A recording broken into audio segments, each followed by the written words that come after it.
muçulmano que celebra durante 3 dias o fim do mês do jejum islâmico.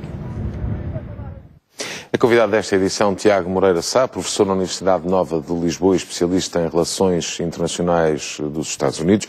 Sr. Professor, muito obrigado pela presença na TV 24.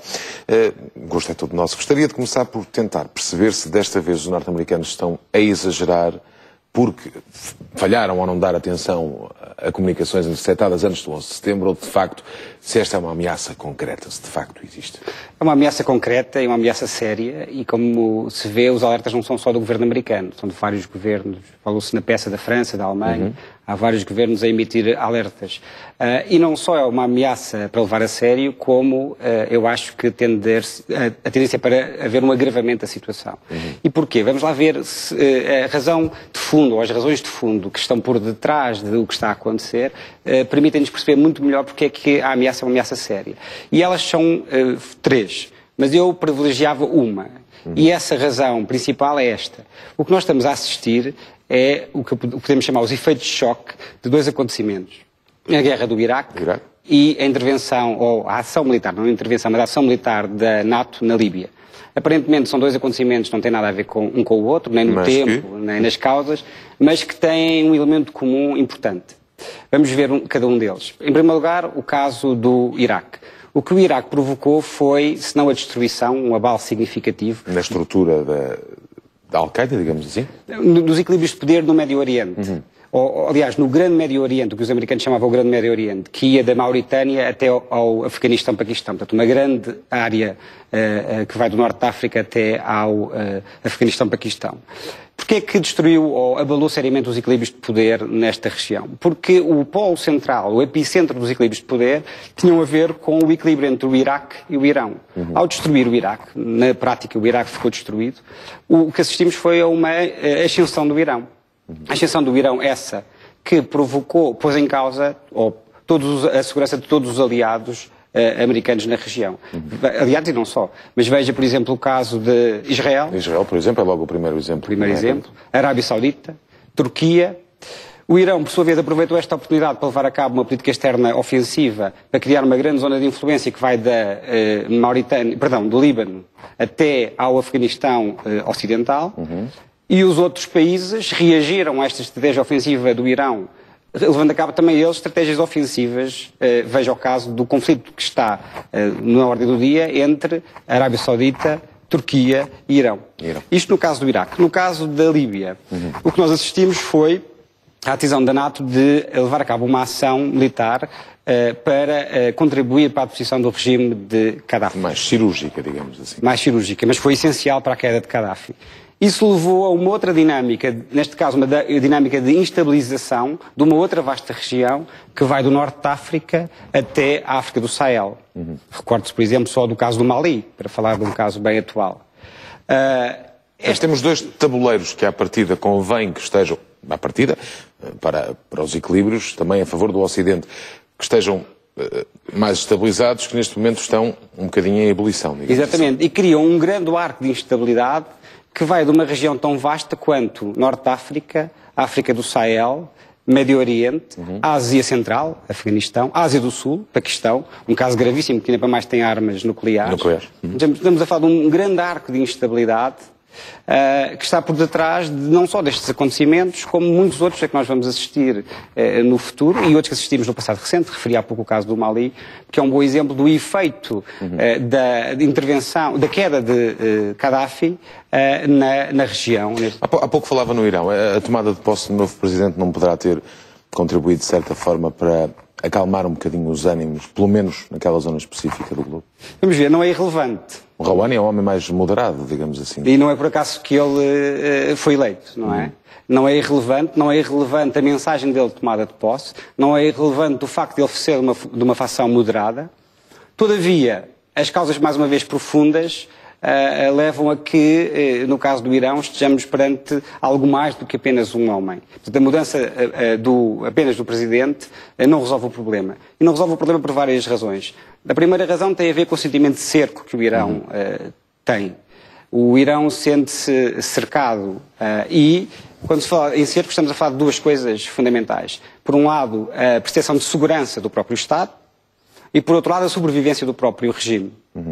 Isto de um lado. Por outro lado, a tomada de decisão em política externa no Irão é muito mais complexa do que se pensa. Não depende apenas do Presidente. Depende do Presidente, depende do Líder Supremo, depende do Conselho de Guardiões, depende das Forças Armadas, depende dos serviços secretos, ou seja, há vários atores no processo de tomada de decisão, o que faz com que apenas um homem não possa alterar substancialmente... Desculpe interrompê-lo, mas só para percebermos aqui uma dúvida que me assola o pensamento. Estes alertas foram emitidos essencialmente para estas zonas mais tensas do globo e para as embaixadas norte-americanas. Mas não estarão os Estados Unidos também a correr risco de sofrer atentados dentro do próprio território? Bom, desde o 11 de setembro que não houve novos ataques no território norte-americano. Isso é apresentado como dos grandes sucessos da chamada guerra contra o terrorismo. Não é impossível que venha a acontecer, mas é mais difícil. E é mais difícil porquê? Porque a própria ação de levar a cabo um atentado terrorista nos Estados Unidos ficou mais difícil... Desde o 11 de setembro. Desde o 11 de setembro e as medidas tomadas com o 11 de setembro. Então será mais fácil atacar as embaixadas e os consulados, aliás, como já aconteceu no passado. Exatamente. Nos países como estes que estamos onde já a falar, estão as estruturas montadas, digamos, as estruturas terroristas, digamos assim. E que são, na maioria, países islâmicos. No fundo, os atentados serão levados a cabo onde for possível levá-los a cabo, ou seja, mais fácil levá-los a cabo.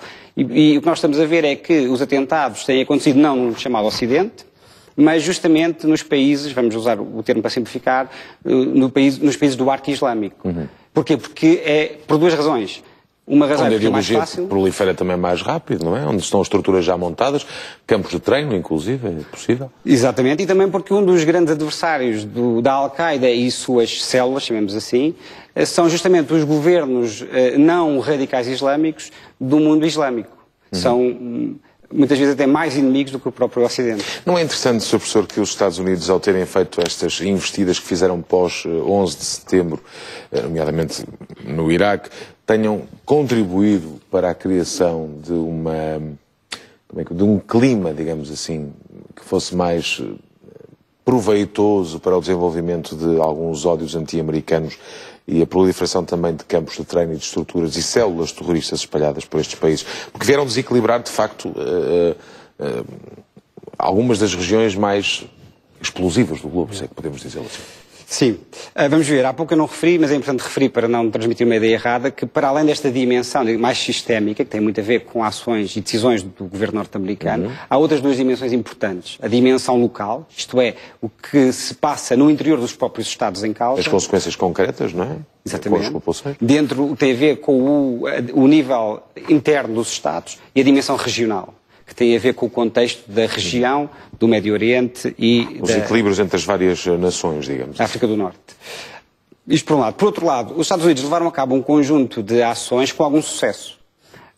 Para dar alguns exemplos apenas mais conhecidos, os Estados Unidos conseguiram eliminar Osama Bin Laden, praticamente decapitaram a liderança da Al-Qaeda, a liderança saudita com Bin Laden, e não eliminaram, mas enfraqueceram seriamente a cabeça egípcia com Al-Zawahiri.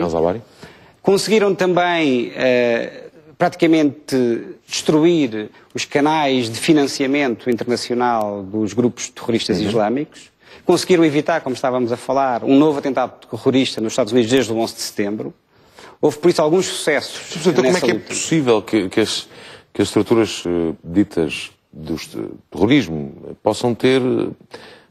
se possam ter rejuvenescido ou se ter preparado para surgirem estas ameaças concretas neste momento? Por três razões. A primeira razão tem a ver com o que eu comecei por dizer, com a instabilização na grande região da África do Norte, Sahel, Médio Oriente. Mas a estabilização por si só não paga as operações que são necessárias para fazer um atentado, não é? Não, mas depois tem a ver com outras razões, que são, se reparar, a Al-Qaeda, mais do que uma organização, é uma ideia. E este fundamentalismo radical islâmico também é, sobretudo, uma ideia. A Al-Qaeda nunca existiu como uma organização de tipo formal, com uma hierarquia formal, com centro decisório formal, com células ligadas... Aliás, está disseminada em várias Al-Qaedas, digamos assim, um pouco espalhadas por todo o mundo. Exatamente. E por isso não só não se matam ideias, não se vence em guerra contra ideias, a única forma de vencer eventualmente uma guerra contra uma ideia é arranjar uma ideia melhor. Foi por isso que houve muita esperança na chamada Primavera Árabe, que de primavera teve pouco. Mas houve grande esperança porquê? Porque pensava-se que se estava a entrar no pós-Al-Qaeda. Porquê que era o pós-Al-Qaeda? Porque as primaveras árabes ofereciam um modelo alternativo de sociedade e de organização política e económica baseada na democracia, baseada no desenvolvimento económico, baseada na modernização. O fracasso das próprias primaveras árabes veio retirar a única alternativa que havia de modelo ao modelo oferecido pela Al-Qaeda. Al-Qaeda. E isso faz com que muitos dos cidadãos desses países absolutamente descontentes adiram mais facilmente a este tipo de islamismos radicais. Sr. Professor, Exatamente. muito obrigado pela sua presença na TV 24 e pelos esclarecimentos que nos prestou. Uma boa tarde. Obrigado. TV 24.